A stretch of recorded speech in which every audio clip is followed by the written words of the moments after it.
Now our next guest is Jeff Goodman from CBSSports.com. We've had him on the show plenty of times, but this is the first time it's been a special birthday edition. Jeff, happy birthday. Thanks for joining us. Thanks. I turned 28 today. Yeah, you don't look a day over 27. That's funny.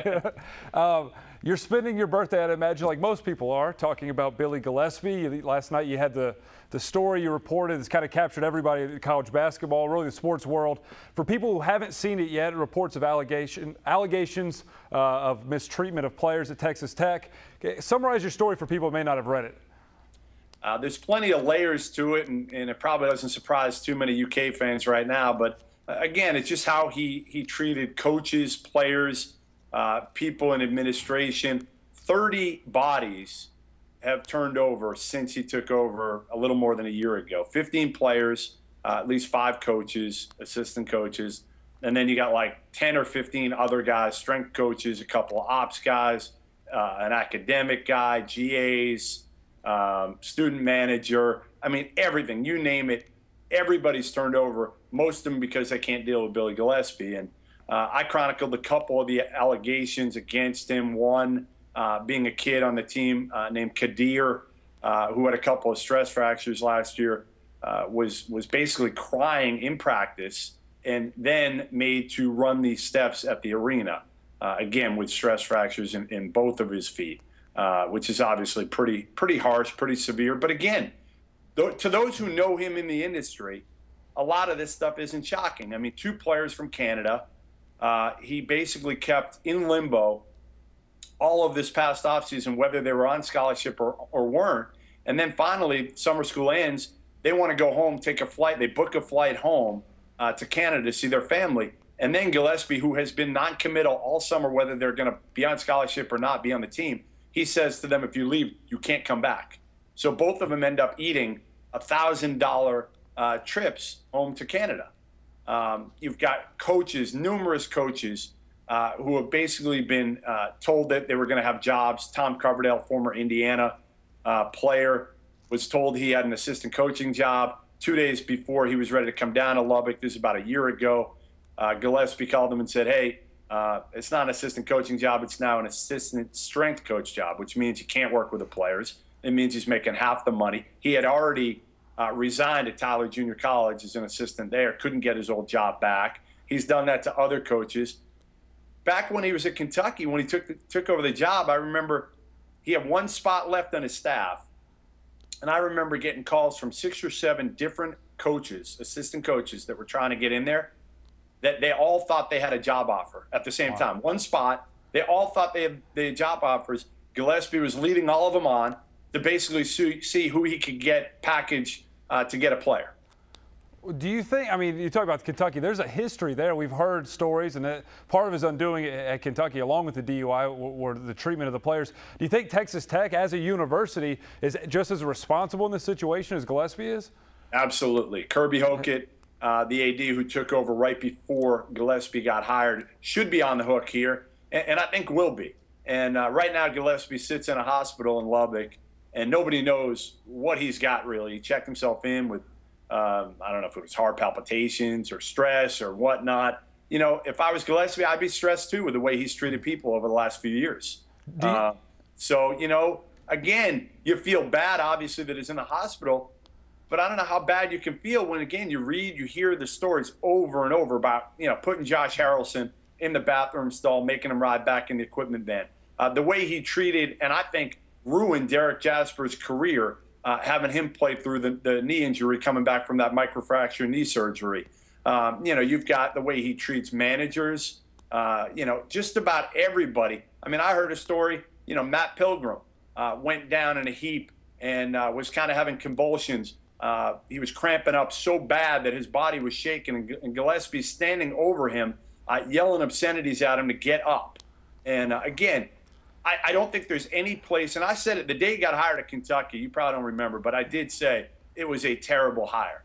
Now, occasionally I'm right, and I think in this case I was actually on target with this one. I just don't think he's a good human being. I don't think he should be coaching kids. Do you think this article, and not necessarily the article, but the reports from the players and everything, you think this is his undoing? You think he's going to lose the job at Texas Tech? I do. I don't think it's necessarily because of the article. I think this whole thing had started. I looked into it about a year ago when, again, there was kind of a mass exodus of people in the department.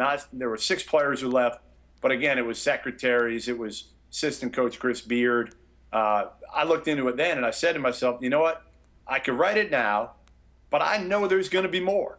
I'm going to wait. I guarantee there's going to be something else that comes up that I'm going to be able to write about Billy Gillispie down the road. And sure enough, ESPN on Friday wrote the story, and they kind of got the ball rolling for me, to be honest. I credit Jason King and Andy Katz over there for writing that story about how the current players were meeting with the administration. They were fed up with his antics. And I had already done so much of the legwork a year ago. It was easy for me to get the former players on the line that admitted that he, had an 8-hour practice last year, that he would go, beyond 4 hours consistently. I heard a story today that at Kentucky, he put the kids in a 6-hour film session.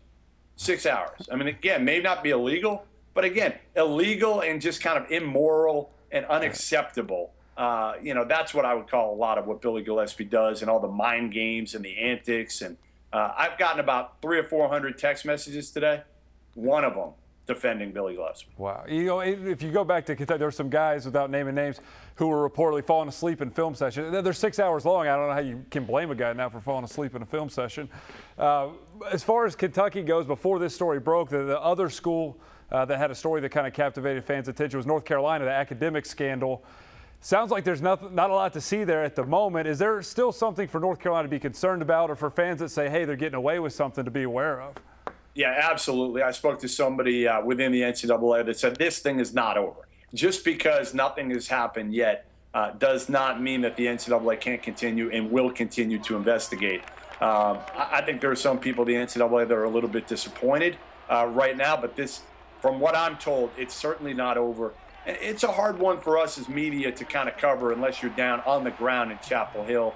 I've made some calls, certainly. You see what you can get, but this is the type of story that I think takes a whole lot more time, than the story I uncovered on Billy Gillispie. That's a far easier one to be able to do quick. As far as games on the court, Kentucky, again, going to have a whole new team this year, freshmen. You guys at CBSSports.com, you picked the top teams and made a case for why each one would win the national title. You had Kentucky, is that correct? No, I didn't. That was Parrish. Parrish. Okay, all right. Well, Parrish had Kentucky, so I went with that other team. Right after I asked you, I remembered you were Louisville. I didn't mean to set you up like that. So, but when you look at Kentucky, they're going to be in that mix, top 2, 3, 4 teams. Give us what you expect from them, another young team, as the season plays out. Yeah, I think, again, people are going to have to be patient at the point guard position.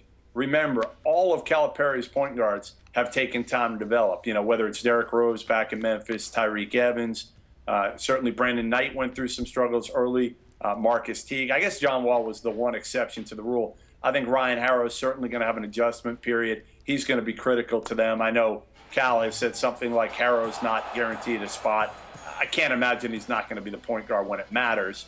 Nerlens Noel, I sat down and talked with him probably 3 weeks ago before he left here in Boston. I'll have a story on him in the next couple of weeks. I love the kid. I really do. I love the kid. I think he's a terrific player. He didn't fare well in that event out in, where was that, Oregon or whatever, Global, one of those, I don't know, Adidas. It was Adidas Nations, I think. Yep. Didn't play well, and I think that's kind of motivated him. Here's a kid who has made it a priority over the summer for academics and to get cleared, and he hasn't played as much basketball as probably he would like. And I think he saw kind of what happened with that event and not playing as well as he would have liked. And I think it's motivated him a little bit and kind of given him maybe grounded him, because I think so many people have been telling him how great he was. It might not be bad for him to hear that, hey, you know what, Nerlens?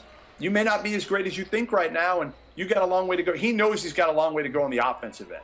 But defensively, I still say, and I know people think I'm crazy, I still say he's going to be right there with Anthony Davis.